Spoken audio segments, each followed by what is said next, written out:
Hey guys, Thrasher here. We got our first previews for the upcoming balance changes. Let's talk about them right now.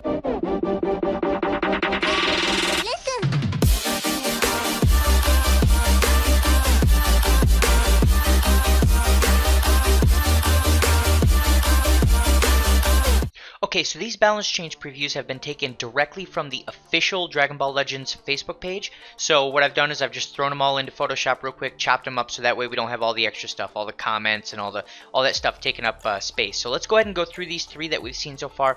First thing I want to note here is that you'll see there are 2 sparkings and 1 extreme. We, I believe, are going to get 5 balance changes towards sparkings, which it makes it seem like we're also going to get 5 for extreme in that case. With that being said, it looks like we are getting 2 of the likely candidates. Pikkon and One-Hand Spirit Bomb Goku are both going to get a buff, as well as Mercenary Tao. One of the things I want to note here as we go through these is that it looks like they're going purple heavy at the moment, which could be a bit of an issue because purple is already very strong. Let's go ahead and look at these actual characters and how they're going to get changes.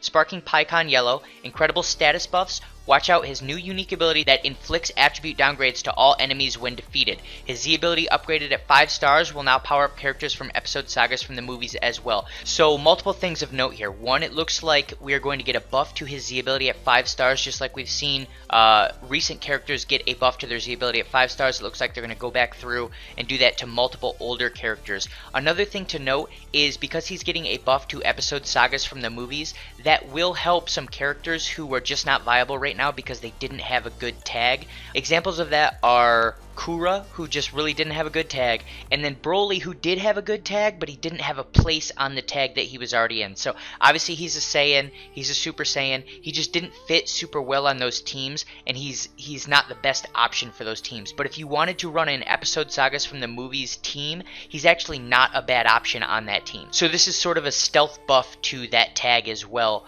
which buffs Broly and Kura a little bit. Outside of that, it looks like he's going to get some pretty massive status buffs, and the big thing here is he is going to inflict some type of a status downgrade to the entire other team, I believe, when he dies, which makes him even more valuable when you run him with Gogeta. It wasn't super viable to do before. You could, you know, it helped Gogeta a little bit, but it wasn't worth it to lose a character. It's still not necessarily worth it to lose a character, so we'll have to see what that actual unique ability is.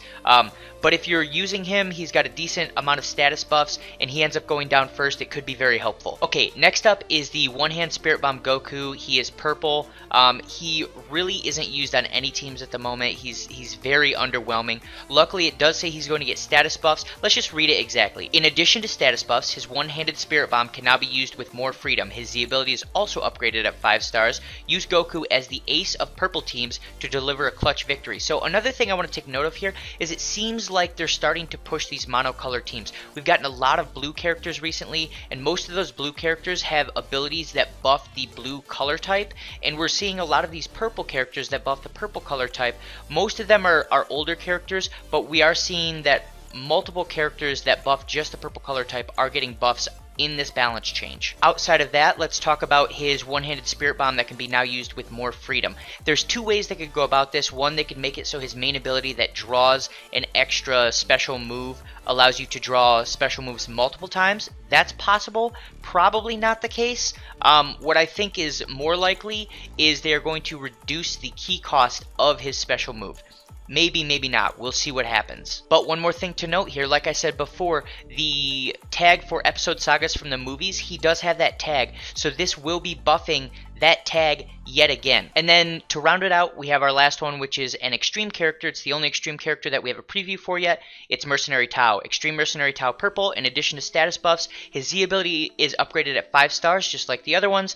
Will power up purple characters, base critical, and max health even further.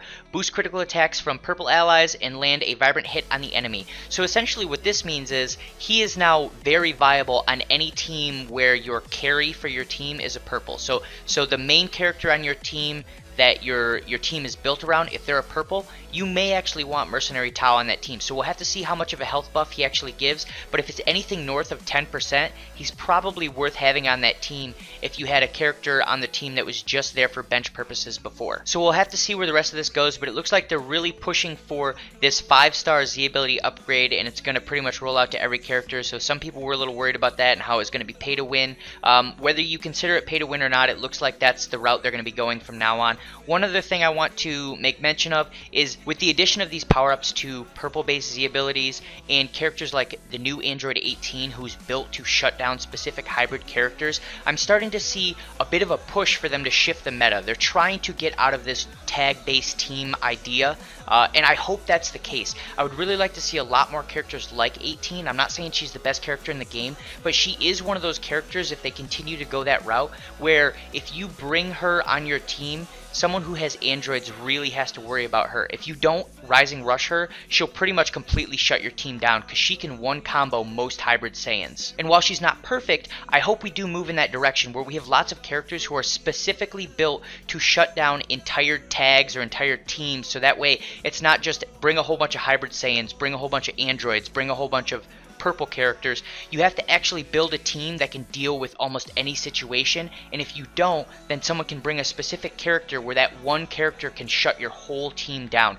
That's what I'd like to see the meta move into, because it's starting to get a little bit stale if you ask me.